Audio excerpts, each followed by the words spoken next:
All right, so um, again, last time we read, which was 2 days ago, we kind of ended on a real sour note in terms of what's happening in the story.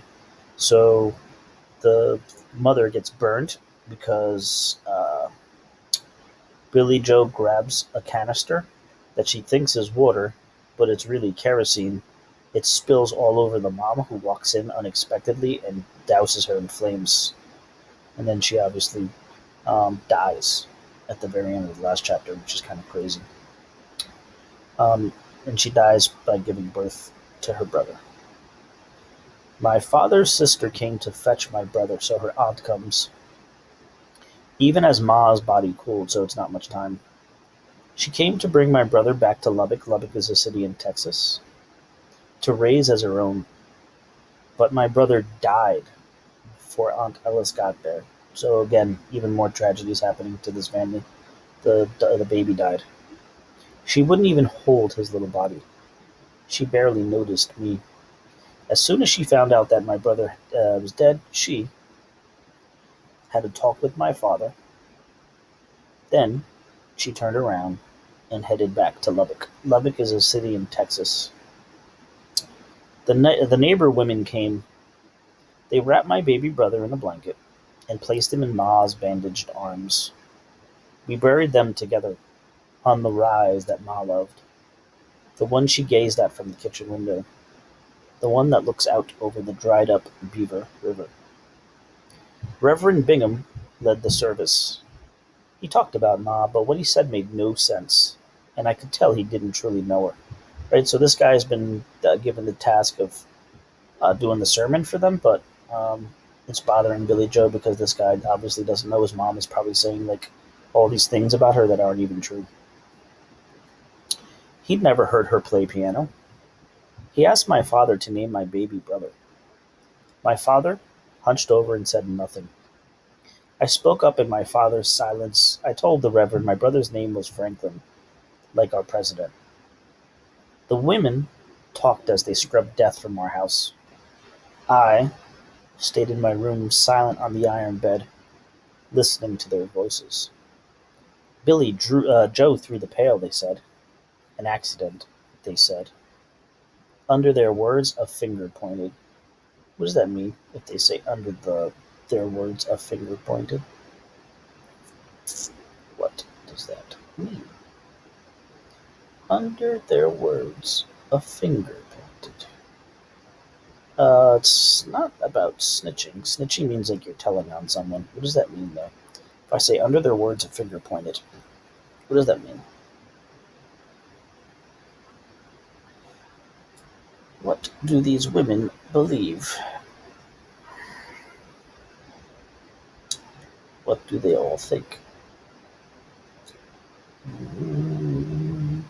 What do these women believe happened?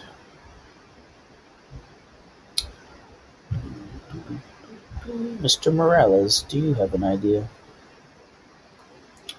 Jeremy Morales, what do you think under their words a finger pointed means?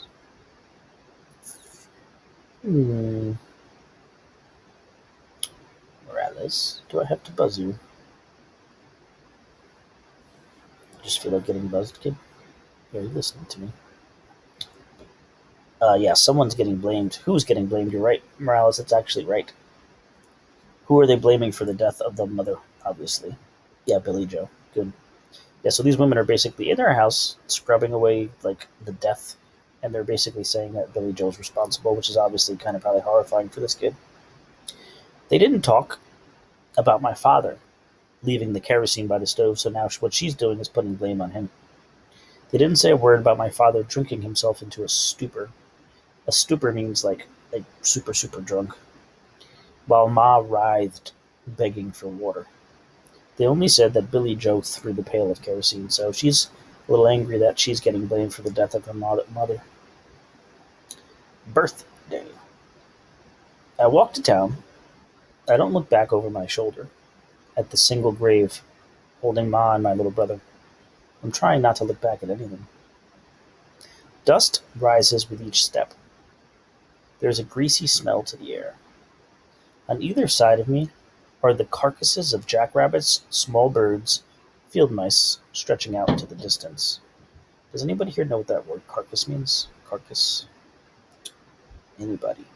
You might not know. It's possible that you don't know what the word carcass means. Does anyone know what carcass means? I'll give you 5 seconds. 4, 3, 2, 1. Alright, okay, a carcass is a dead body. Right? So, again, think about what this scene is trying to tell you. It says, dust rising, greasy smell, dead bodies of animals. My father stares out across the land, empty but few withered stalks. So the only thing that's left of their farm is like a couple of plants, like tufts on an old man's head. That's an example of simile. I don't know if he thinks more of Ma or the wheat that used to grow there. All right, so if I was going to describe what that scene feels like, you've got her walking, dusty, greasy, dead animals, and then the father's looking at his dead farm. What kind of mood is that? How would I describe the mood of that? Benya, what do you think? How would I describe the mood of that? Miss Benya. Right, you got dusty, greasy, dead animals, dead farm. How would I describe that mood? What do you think? Is it positive or negative, Miss Benya?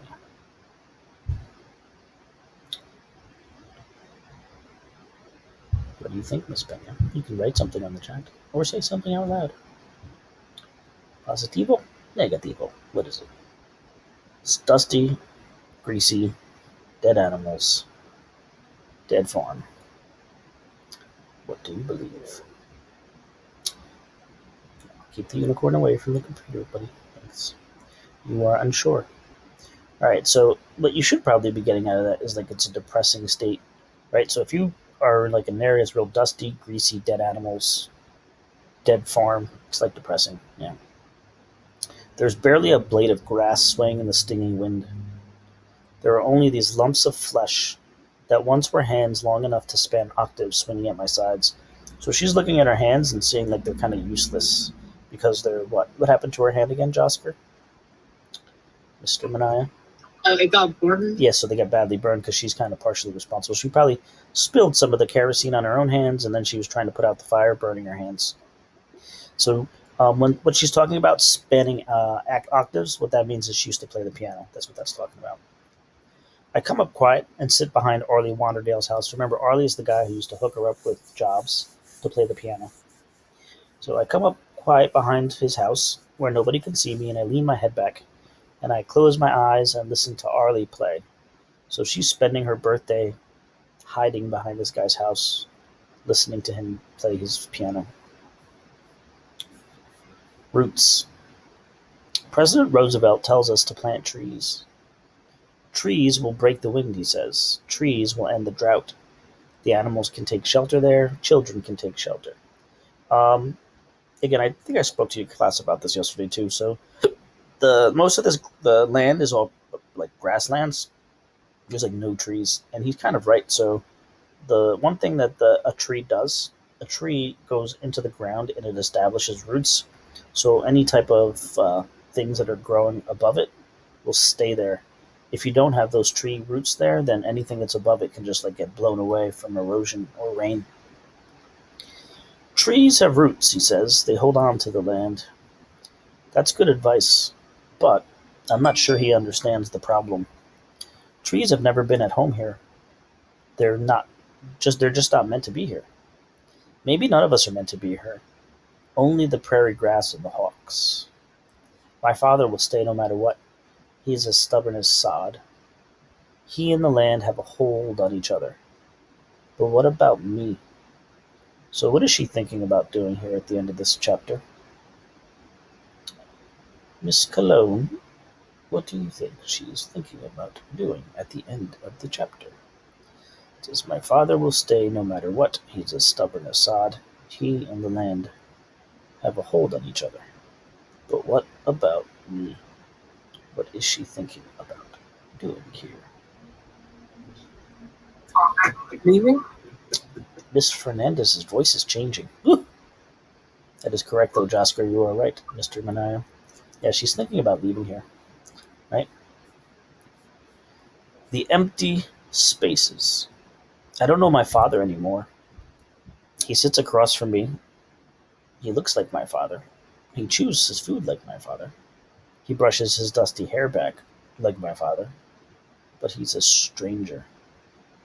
I am awkward with him and irritated, and I want to be alone, but I'm terrified of being alone. We are both changing.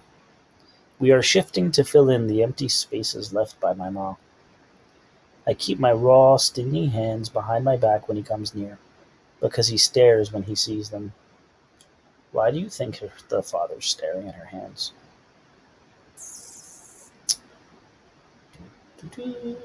Why is the father looking at her hands? Because her hands like have dust. Yeah, Like no, me. Mr. Zunio, you are not correct about that. Miss Soto is on the right track. They're burned. So, what do you think that makes the father think about? If the father sees her hands are burned, what is she thinking about? Yeah, he's probably reflecting on the mom, right? So, anytime he sees the burned hand, he's thinking of the mom.